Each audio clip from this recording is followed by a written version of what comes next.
I feel the need to make a video on this topic, not out of spite, but because me and a good portion of the Geometry Dash community seems to be in disagreement on this pretty nuanced topic of Geometry Dash. It's not one that is explored that much, if not at all, but this is what makes a top player a top player. Just before we begin this video, please believe me when I say it's not that deep. I might come off as harsh in this video, but this is just my opinion, and just because I decided to make an entire video on it doesn't mean I intend to change your mind about it. I just wanted to get that out of the way because I don't feel like saying, in my opinion, every 5 seconds. Now, to answer the posed question, what makes a top player a top player? In my opinion, a top player is simply the highest tier of players in a specific video game. Now, there are levels to everything.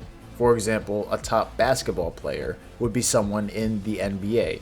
But that doesn't mean everyone in the NBA is equally as skilled. You have LeBron James, Stephen Curry, Kyrie Irving, Kevin Durant. All people so skilled that they are particularly noteworthy out of all NBA players.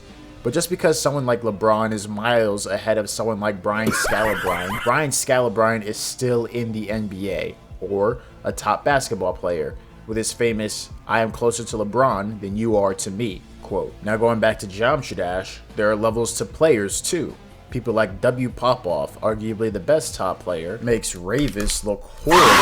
But make no mistake, Ravis is still a top player. My problem is when people try to extend the term top player to people who I don't even think are on that level. In other words, conflating G League players with NBA players. Now, what do I think constitutes a top player? If I were to give an objective criteria, then someone who has at least 3 top 10 levels, or someone with 1 top 10 level and over 20 other main list demons. Now, you definitely don't have to use this for your own definition of top player. I'm just going to explain why it makes sense to me. For me, the former is self-explanatory. If you beat 3 out of the top 10 levels in the entire game, no matter which ones they are, you're certified. You've proven that you have the skill, patience, and determination to beat the hardest caliber of level multiple times. I think our Shadow is a good example of this. Someone who doesn't have a lot of main list levels under their belt, but has beaten 3 top 10 levels. For the latter, to me, just because you've beaten a top 10 level, no matter if it's a top 1 or a top 10, doesn't automatically make you a top player. There are so many players that spend hundreds of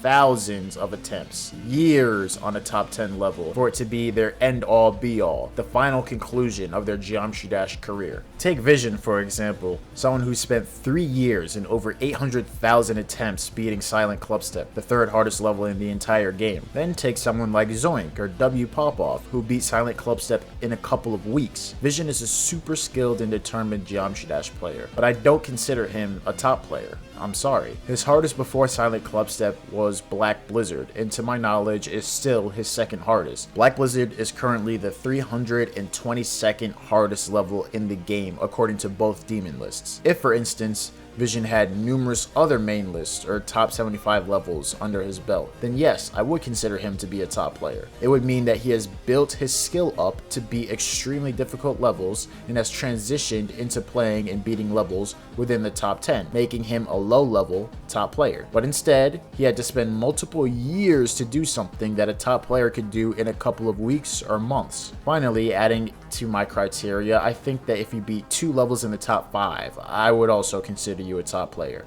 But let's get a little more specific. I don't think verifying a top 1, and that being the first substantial thing you have done, qualifies you as a top player. Although you've beaten the hardest level in the game, you still haven't proven to have the same level of skill, experience, and talent as players who can beat that hardest level and then some. Let's say, for instance, DN Top 1 Bust was the verifier of Tidal Wave instead of Zoink. He currently has over 1 million attempts on the level. Does that sound like a top player? Or a somewhat skilled and extremely dedicated player? But then, let's say someone comes out of nowhere and makes their debut by beating Tidal Wave in the same amount of attempts as Zoink did, 50,000. It's indicative that they are a top level player, and I'd have no issue with other people calling that player a top player. But I'd still want to see at least 1 other completion out of them before I'd start calling them a top player. Let's take a look at a case study. Technical.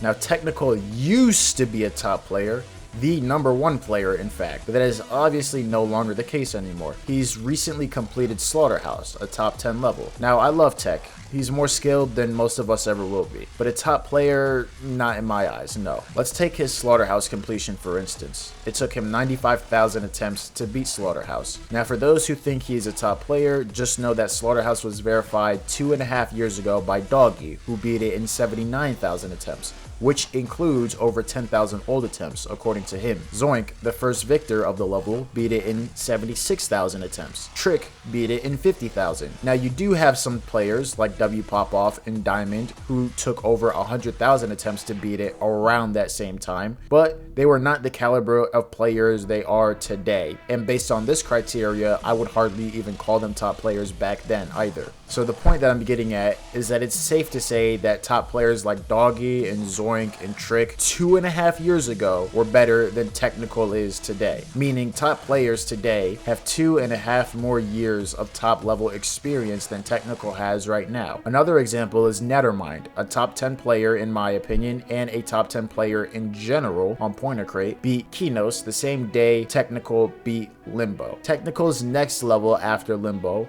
was Slaughterhouse. In between the time it took Technical to beat Slaughterhouse after beating Limbo, Nethermind beat Sonic Wave Infinity, Solar Flare, Zodiac, Promethean, Sky Shredder, Arcturus, Kyuki, and Abyss of Darkness. Those last two levels being even harder than Slaughterhouse, meaning Nethermind started and finished 2 levels harder than Slaughterhouse before Technical could start and finish Slaughterhouse. This isn't to take away from Technical. Again, he is a highly skilled player. There are less than 60 people on this earth who's beaten Slaughterhouse. So please trust me when I tell you that this is not to take anything away from Technical. But in my eyes, he's just not at the same level as top players. Even top players who aren't as fast as Nethermind probably beat Slaughterhouse months, if not over a year ago. Our next case study is Nepesta, whose hardest is Edge of Destiny. That's a huge achievement, but Edge of Destiny isn't in the top 20 anymore. And it doesn't even seem like Nepesta is focused on top level play. Even still, if someone's hardest is a top 20, they're not a top player. I'm sorry, I don't care. I think calling someone that when there are people like Nethermind, W Popoff, Trick, Doggy, Tiago, Diamond, etc.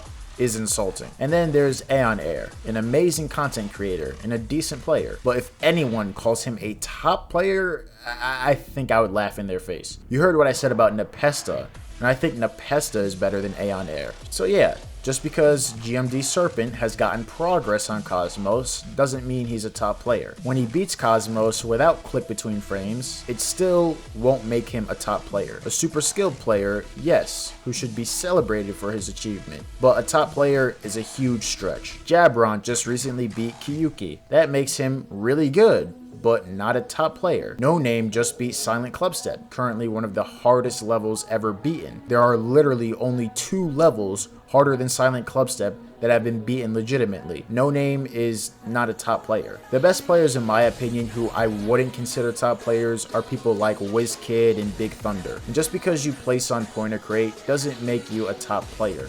Like Skizzle, whose hardest is Poo Cubed. Now I respect all the players I've mentioned in this video. I just think there are at most 50 top players at a given time. And I've noticed a lot of people who've only made progress on top levels in the same category as people who've beaten multiple of them. On my top 10 Geometry Dash players video, I've seen a lot of, what about this guy? What about that? For instance, Kaiwai is definitely not a top player in my opinion. But anyways, thanks for hearing out my perspective. Let me know down in the comment section who you think are and aren't top players, and I will catch you guys on the next one.